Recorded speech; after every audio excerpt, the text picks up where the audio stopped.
ఉన్న బంగారాన్ని విడిపించి ఆ రోజు ఆన్లైన్ రేటుకే మేము కొంటాం. Sharma gold company. నమస్కారం అలగరి రవీంద్రనాథ్ గారు. నమస్తే అండి శ్రీ గారు. తిరుమల తిరుపతి దేవస్థానం పుణ్యక్షేత్రంగా భావిస్తూ ఉంటారు.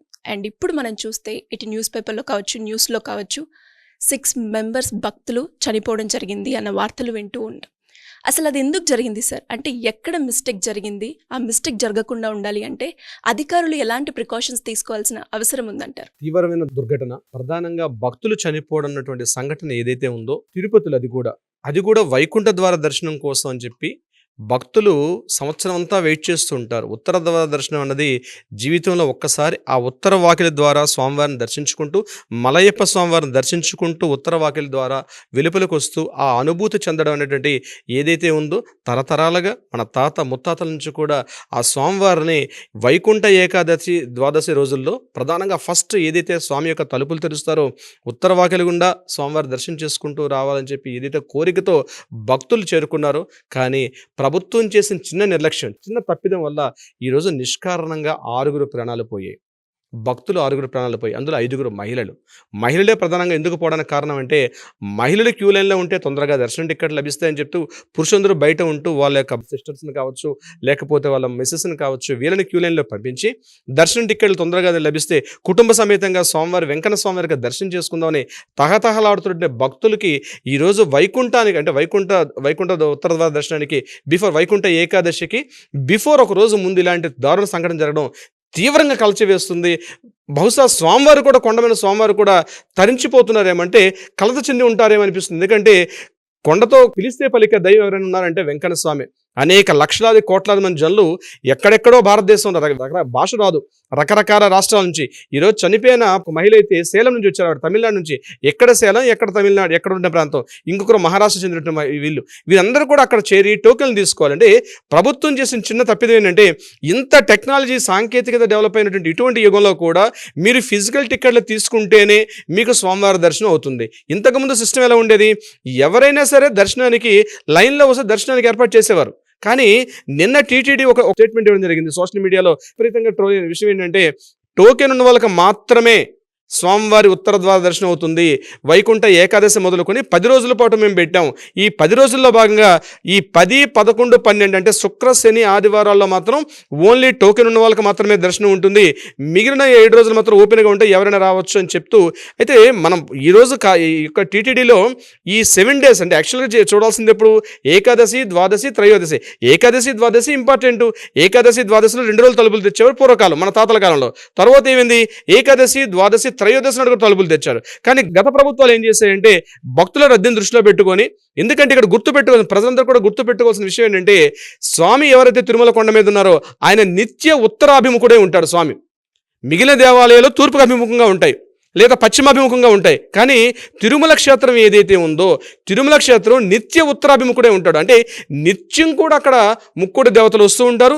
నిత్యం కూడా స్వామి అక్కడ ఉత్తరాభిముఖంగానే మనకు దర్శనమిస్తారు. అయినప్పటికీ కూడా గర్భగుడిలో ప్రవేశించేటప్పుడు గర్భగుడికి పక్కన వెలుపలగా వచ్చేటప్పుడు ఒక ప్రాకారం ఉంటుంది. స్వామి యొక్క గర్భగుడికి వెనుక వైపు నుంచి మరొక ద్వారం ఉంటుంది.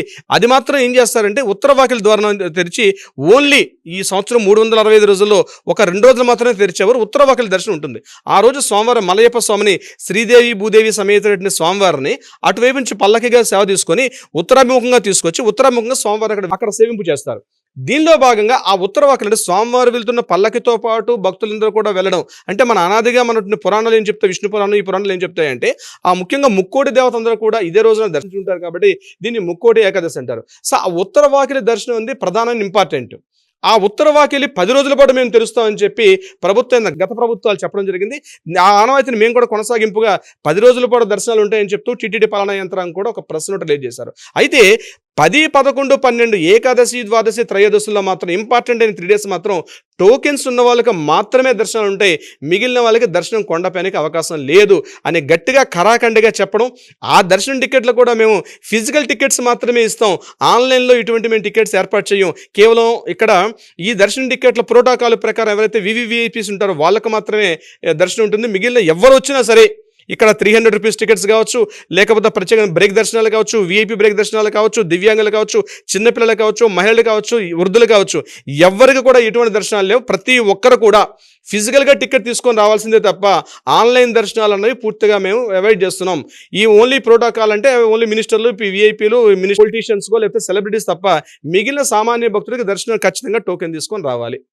ఇది ఎప్పుడైతే చెప్పారో దీనికోసం ప్రభుత్వం ఏం చెప్తుందంటే, పాలన యంత్రాంగంలో ఏం చెప్పారంటే, మేము తిరుపతి కిందన 90 సెంటర్లు అంటే 8 సెంటర్లో 90 కౌంటర్స్ ఏర్పాటు చేసాం. ఈ 90 కౌంటర్ల ద్వారా 1,20,000 టికెట్లు 1,20,000 టికెట్స్ ఈ 3 డేస్కి ఇస్తాం. కొండపైన మాత్రం ఒక కౌంటర్ ఏర్పాటు చేస్తుంటాం. అక్కడ మాత్రం ఓన్లీ వివిఐపీస్ ఉంటే తప్పించి సాధారణ భక్తులందరూ కూడా కొండ కిందనే టికెట్ తీసుకొని, మీరు ప్రభుత్వం అది కూడా ఏంటి ఆర్టీసీ బస్సులోనే రావాలి, మీ వెహికల్స్లో రావాలి తప్పించి 2 వీలర్స్ అని అలౌ చేయకుండా కంప్లీట్గా ఇట్లా రావాలని చెప్పి కొన్ని నియమ నిబంధనలు, కఠినటువంటి నియమ నిబంధనలు తీసుకోవడం జరిగింది. అందులో భాగంగా ఈరోజు ఈ 8 సెంటర్లో ప్రధానంగా రైల్వే స్టేషన్కి ఆపోజిట్గా ఉన్నటువంటి విష్ణువాసంలోను, అదేవిధంగా బస్టాండ్కి ఆపోజిట్గా ఉన్న శ్రీనివాసంలోను, ఇది కాకుండా బైరాగి పట్టడం అని చెప్పి ఆ ప్రాంతంలో అక్కడ రామానాయుడు స్కూల్ అని చెప్పి అక్కడ ఏర్పాటు చేసిన కేంద్రం తీవ్రమైనటువంటి తొక్కిసలాటకు గురైంది. ఇక్కడ తొక్కిసలాటకు ప్రధాన కారణం ఏమిటి అంటే, అక్కడ కౌంటర్స్ ఏర్పాటు చేసినప్పుడు ఏదైతే ఉందో క్యూ లైన్లోకి వెళ్ళే లైన్లో కాకుండా క్యూ లైన్స్ కన్నా బిఫోర్, అంటే ఊహించిన దానికన్నా భక్తులు అధిక సంఖ్యలో గుమిగూడారు. ఎక్కడ వీళ్ళందరూ కూడా ఆ ఎదురుగా అంటే క్యూ లైన్లోకి అలౌ చేయకుండా నిన్న మార్నింగ్ 8వ తేదీ ఉదయం 10 గంటలకి 9 గంటలకి లక్షలాదిగా వేలాదిగా తండోపతండాలుగా భక్తులు సమీకరించడం జరుగుతుంది. వీళ్ళందరూ కూడా క్యూ లైన్స్కి వెళ్ళకుండా నిలుపుదల చేశారు. ఏం చేస్తారు, నిలుపుదల చేసి ఎదురుగున్న పార్కుల్లోకి వచ్చిన జనం మొత్తం కూడా ఒక చోట స్టోరేజ్ అయిపోయారు. కంప్లీట్గా ఒక స్టోర్ అయిపోయారు. వచ్చిన వాళ్ళని వచ్చినట్టుగా క్యూ లైన్లో పంపించి ఉంటుంది వేరే విషయం. లైన్లో వెయిట్ చేసేవారు. అక్కడ ఇదంతా అలవాటే. మనం తిరుమల కొండలు వెళ్ళామంటే రోజుల కొద్దీ వెయిట్ చేసుకుంటే వాళ్ళం ఆ తలగడలో లేకపోతే చేతి బేగా అక్కడ అడ్డం పెట్టుకుంటూ మనం అక్కడ గంటల కొద్దీ వెయిట్ చేసుకునే రోజులు ఉన్నాయి. కానీ ప్రభుత్వం ఇక్కడ చేసిన విషయం ఏంటంటే, డైరెక్ట్గా క్యూ లైన్స్కి అలౌ చేయకుండా ముందుగా ఉన్న పార్కులో క్యూ లైన్ల కన్నా ముందే ఆపేసి 300 మీటర్లు 200 మీటర్ల ముందర ఆపేసి ఆ పార్కులుగా జనందరినీ డంపింగ్ చేసి అక్కడ ఉన్నటువంటి జనందరినీ పూర్తిగా క్రౌడ్ ఫిల్ అవుట్. అంటే ఇది ఇప్పుడు కాదు, మొదటి నుంచి కూడా అలవాటే. తిరుమలలో కొండపైన కూడా ఇదే సిస్టమ్. వాళ్ళకి వస్తున్న వాళ్ళని వచ్చినట్టుగా లైన్లో పంపించకుండా బాక్సులు ఏర్పాటు చేసి ఒక్కొక్క రూమ్ కంపార్ట్మెంట్స్లో జనాల్ని అక్కడ ఒక 500 మందిని 600 మందిని 1000 మందిని ఒక్కొక్క కంపార్ట్మెంట్లో పెట్టి అక్కడ పూర్తిగా జైలు మాదిరిగా అందులో గంటల కొద్దీ అక్కడ వెయిట్ చేసి మనిషికి పూర్తిగా భక్తి మీద వచ్చేవాడికి దైవం మీద ఇంట్రెస్ట్ పోయి పూర్తిగా నిస్సత్తు వచ్చి, ముఖ్యంగా డయాబెటిక్ పేషెంట్స్, బీపీ పేషెంట్స్ ఇట్లాంటి వాళ్ళు ఉంటే, ఎందుకు వచ్చావురా భగవంతుడా మాకు ఈ దర్శనం వద్దని చెప్పినట్టుగా అంత విరక్తి కలిగించేట్టుగా ప్రభుత్వ యంత్రాంగాలు చేసేటువంటి ఈ పాలన అవగాహన రాహిత్యం. దీంతో ఏం చేశారు వీళ్ళు, ఇక్కడ ఈ పార్కుల బయట ఒక్కసారి స్టోర్ ఎక్కువైపోయారు. అంటే ఉండాల్సిన సంఖ్య కన్నా కొన్ని వేల మంది, లక్షల మంది ఆ పార్కులు ఎప్పుడైతే ఫుల్ అయిపోతున్నారో అప్పుడు బుద్ధి వచ్చింది మన అధికార సిబ్బందికి. ఏం చేశారు, ఒక్కసారి వాళ్ళు చెప్తున్న ఇన్ఫర్మేషన్ ఏంటంటే, అందులో ఒక మహిళకి ఆమె హెల్త్ బాగోలేకపోవడం వల్ల మేము గేట్ ఓపెన్ చేసామని ఒక డిఎస్పీ గారు చెప్పడం, ముఖ్యంగా మన చైర్మన్ గారు కూడా చెప్పిన మాట స్టేట్మెంట్ కూడా ప్రెస్ మీట్ అది చెప్తున్నారు. అక్కడ గేట్ ఓపెన్ చేయడంతో, గేట్ ఎందుకు ఓపెన్ చేసాం, ఆ కౌంటర్లో ఉన్నటువంటి కౌంటర్లోకి వెళ్ళడానికి కోసం గేట్ ఓపెన్ చేశారని చెప్పి ఒక్కసారి స్టోర్గా ఉన్నటువంటి ఈ జనరద్దీ అంతా కూడా ఒక్కసారి గేటు మీద తొక్కిసలాట గురైంది. ఆ తొక్కిసలాటలో ఒకరి మీద ఒకరు పడిపోయారు. కింద పైన పడిపోతున్నది, ఎటు వెళ్తున్నామని తెలియట్లేదు. ఒక్కసారి ఒక రద్దీ ఒకేసారి అవడంతో మహిళలు అక్కడ కింద పడిపోతే వాళ్ళని తొక్కుకుంటూ పరిగెత్తుకుంటూ ఆ క్యూ లైన్లోకి జనాలు పరిగెత్తుకుంటూ వెళ్ళిపోయారు.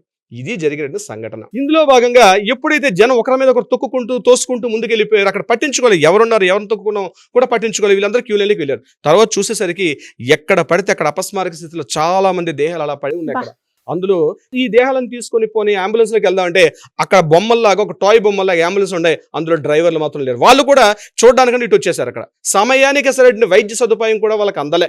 ఇది నేను చెప్పిన మాట కాదు, ప్రత్యక్ష సాక్షులు అక్కడ చెప్తున్న విషయం అదే. బయటకు వచ్చి ఈ బాడీస్ని ఎవరైతే ఈ చనిపెట్టి ఆ స్పృహకోలు పెట్టి ఈ స్త్రీలని పిల్లల్ని తీసుకెళ్దామంటే అక్కడ తీసుకెళ్తే అంబులెన్స్ పంపిస్తున్నారు, కానీ డ్రైవర్లు మాత్రం ఎక్కడెక్కడ తిరుగుతున్నారు. ఫోన్లు చేస్తే ఫోన్లు పనిచేయట్లే. వీళ్ళు పెట్టిన వెంటనే తీసుకొచ్చుంటే బహుశా ఈ 6 బతికేవారని చెప్పి వైద్య సిబ్బందికి చెప్తున్నట్టుగా భక్తులు అక్కడ మాట్లాడుతున్నారు ఆ విషయాన్ని. వీళ్ళని తర్వాత ఒక 10 నిమిషాలకు అర్ధ గంటకు వీళ్ళని తీసుకొని కొంతమందిని రుయా హాస్పిటల్కి, కొంతమందిని సిమ్స్ హాస్పిటల్ తీసుకెళ్లారు. ఈ మొత్తం 40 మంది టోటల్గా తీవ్రంగా గాయపడ్డారు. చిన్న చిన్న గాయాలు పడిన వాళ్ళు కొన్ని 100 మంది ఉంటే, కాస్త తీవ్ర గాయాలు పాలైన వాళ్ళు ఒక 40 మందిగా అధికార లెక్కలు చెప్తున్నారు. ఈ 40 మందిని తీసుకెళ్లి ఒక 24 మందిని సిమ్స్ హాస్పిటల్లో, మిగిలిన ఒక 16 మందిని తీసుకుపోయి రుయా హాస్పిటల్లో జాయిన్ చేశారు. వీళ్ళకి సరైన వైద్య సదుపాయం అందించినప్పుడు ఈ దారి మార్గ మధ్యం చనిపోయినటువంటి వాళ్ళకి 2 చనిపోతే మిగిలిన 4 కూడా, అందులో 5 మహిళలు, 1 మాత్రమే పురుషుడు. వీళ్ళందరూ కూడా రుయ్ హాస్పిటల్లో ఒక 4, ఇక్కడ 2, టోటల్గా 6 చనిపోయినట్టుగా అధికారికంగా మనకి ఈ క్షణానికి అందుతున్న లెక్కలు. అయితే ఇందులో భాగంగా జరిగిన సంఘటన జరిగిన తర్వాత ఈ మిగిలిన ఈ 34 మంది, ఈ అవుట్ ఆఫ్ 40లో ఉన్నటువంటి 6 మెంబర్స్ని తీయగా మిగిలిన 34 మంది తీవ్రంగా ఉన్నటువంటి పరిస్థితులు, విషమ పరిస్థితులు ఉన్నాయి. బట్ వాళ్ళకి హెల్త్ కండిషన్ బాగుందని అక్కడికి వచ్చినటువంటి ఈవో గారు చెప్పడం కూడా జరిగింది. సంఘటన జరిగింది ఇదే సిచ్యువేషన్ యాజ్ ఈజ్గా విష్ణువాసంలో కూడా జరిగింది. బట్ భగవంతుడి దయ వల్ల ఈరోజు అక్కడ ఉన్న వాళ్ళకి పెద్ద చిన్న గాయాలు తెప్పించి పెద్ద తొక్కిసలాట్లో ప్రాణాపాయం తప్పించుకున్నారు. గాయాలు, తొక్కిసలాట్లు అంటే రద్దీ, ఒక ప్యానిక్ సిచ్యువేషన్కి వెళ్ళిపోతారు. బహుశా మాకు టికెట్ దొరకదేమో, బహుశా మాకు సోమవారం దర్శనం అవదని చెప్పి ఒక ప్యానిక్ మూడ్లోకి భక్తులు వెళ్ళిపోతారు. ఎందుకంటే చనిపోయిన ఒక వ్యక్తి అయితే సేలం నుంచి వచ్చారు. ఇక్కడ సౌత్ తమిళనాడు ఆ ప్రాంతం నుంచి భక్తులు కొన్ని రోజుల ముందుగా వచ్చి అన్నపానీయాలు లేకుండా మార్నింగ్ ఉదయం 7 గంటల 8 గంటల నుంచి కూడా ఆ పార్కులో ఆ ఎండగెండుతో సరైన సదుపాయాలు లేకుండా ఈ ఈవినింగ్ 4:30 5 గంటల వరకు సరైన సదుపాయాలు లేకపోతే 5 గంటలకి అది కూడా భక్తుల యొక్క ఆక్రందనలు తట్టుకోలేక అప్పుడు కొంతమంది మిల్క్ ఫుడ్ ఇచ్చినట్టుగా భక్తులు చెప్తున్నటువంటి ఇన్ఫర్మేషన్.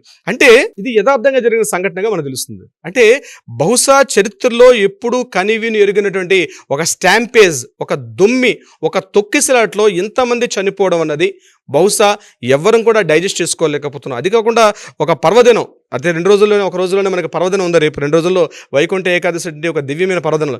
ఇటువంటి సందర్భంలో ఇటువంటి సంఘటన జరగడం ముఖ్యంగా తిరుపతి వాసులకి, యావత్ ఆంధ్రదేశానికి, ఉభయ రాష్ట్రాల్లో ప్రతి ఒక్కరు కూడా వెంకన్న భక్తుడిగా చెప్పుకున్న ప్రతి ఒక్కరి హృదయాన్ని కూడా కలిచివేస్తుంది. ఇటువంటి సంఘటనలు జరిగేటప్పుడు, ముఖ్యంగా ఇంతమంది జన సమీకరణ జరుగుతున్నప్పుడు ఇటువంటి జరగకుండా ఉండడానికి గవర్నమెంట్ కూడా, ప్రభుత్వం కొన్ని చర్యలు తీసుకోవాల్సిన అవసరం కూడా ఉంది. ప్రధానంగా ఎంతమంది వస్తున్నారు, ఎందుకంటే గడిచిన 5 సంవత్సరాలుగా 10 సంవత్సరాలుగా ఎంతమంది భక్తులు ఏటేటా పెరుగుతూ వస్తున్నారు వైకుంఠ ఏకాదశికి ఒక అంచనా ఉంటుంది స్టేట్మెంట్ దగ్గర. ఆ స్టేట్మెంట్ ప్రకారం ఇంతమంది సిబ్బంది అవసరం, ఇంతమంది వైద్య సిబ్బంది అవసరం, ఇంతమంది పోలీస్ సిబ్బంది అవసరం అని చెప్పి గవర్నమెంట్ స్ట్రాటజీస్ వేసుకోవడం. కానీ ఎంత దారుణం అంటే గడిచిన 5 రోజుల నుంచి కంటిన్యూ పొద్దున్న నుంచి సాయంత్రం వరకు ఈ టీటీగడ్ కొండపైన అనేక మీటింగ్స్ పెడుతున్నారు. ఇన్ని మీటింగ్స్ వల్ల ఏమైనా జరిగిందా? ఖచ్చితంగా ఆ మీటింగ్స్ ఏదైతే మాట్లాడుకున్నారో, రెజల్యూషన్స్ తీసుకుంటారో అవి ఇంప్లిమెంట్ చేయకపోవడం అంటే ప్రధాన దారుణం. అంటే అడ్మినిస్ట్రేషన్ వీక్, పాలనా యంత్రాంగం వీక్.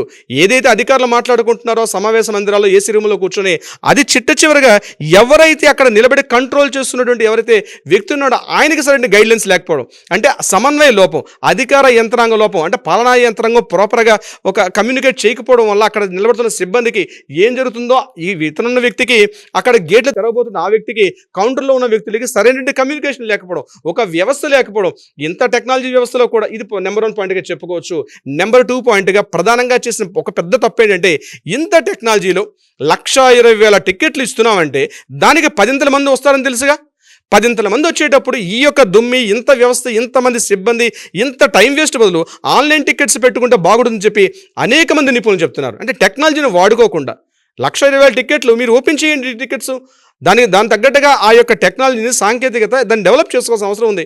ప్రతి వారి చేతిలో మొబైల్స్ ఉంది. ఆ మొబైల్ ద్వారా టికెట్లు ఎలా అందజేసే ప్రయత్నం బాగుంటుందో మీరు కూర్చొని ఆలోచించేస్తుంటే బాగుండేది. ఈరోజు ఈ డ్యామేజ్ డెఫినెట్గా జరగకుండా ఉండేది, ఖచ్చితంగా జరగకుండా ఉండేది సిరి గారు.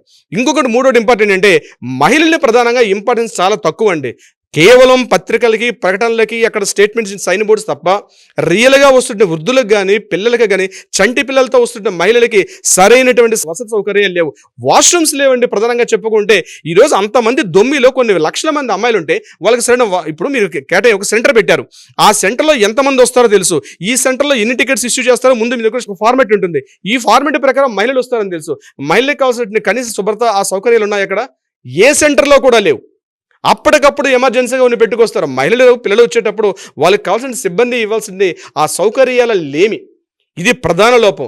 వీటిని కానీ మనం కరెక్ట్ చేసుకోగలిగితే నెక్స్ట్ రాబోయే తరంలో ఇటువంటి ప్రాబ్లమ్స్ లేకుండా ఖచ్చితంగా స్వామివారికి భక్తితోటి, సామాన్యుడు మానవుడు తన చెంగుముడికి ముడుపు కట్టుకొని వస్తాడు. ఇంట్లో 7 వారాలు వ్రతం చేసుకునేటప్పుడు ముడుపు కట్టుకుంటాడు. ₹1 కాసే కావచ్చు, ఆ తన చేతులతో ఆ హుండీలో వేసుకుంటామని ఒక భావన ఉంటుంది. అది ఈరోజు కల్పించినప్పుడు మీరు ఎంతమంది కూర్చున్నా, ఏ అధికారులు కూర్చున్నా, ఏం చేసినా ఎటువంటి ఫలితం అయితే ఉండదు. సిరిగారు. ఎస్ సార్, మీరు చెప్పినట్టుగానే అంటే రీజన్స్, మిస్టేక్స్ మీరు చెప్పడం జరిగింది. దాని కనుక ఇప్పుడున్న అధికారులు ఎవరైతే ఉన్నారో తప్పు అనేది జరిగిపోయింది. బట్ అవి జరగకుండా ఉండడానికి ఎలాంటి ప్రికాషన్స్ తీసుకోవాలి, ఇలాంటివి జరగకుండా ఉండాలి అంటే మనం ఇంకెలా చేయాలి అన్నది కనుక వాళ్ళు ఒకసారి చూస్తే, ఒక్కసారి జరిగిన సంఘటనని, ప్రాణాలని మనం తీసుకురాలేం. కాబట్టి ఇలాంటివి జరగకుండా ఉండాలని మనస్ఫూర్తిగా కోరుకుంటున్నాను. Thank you sir, thank you so much. Thank you so much సిరిగారు.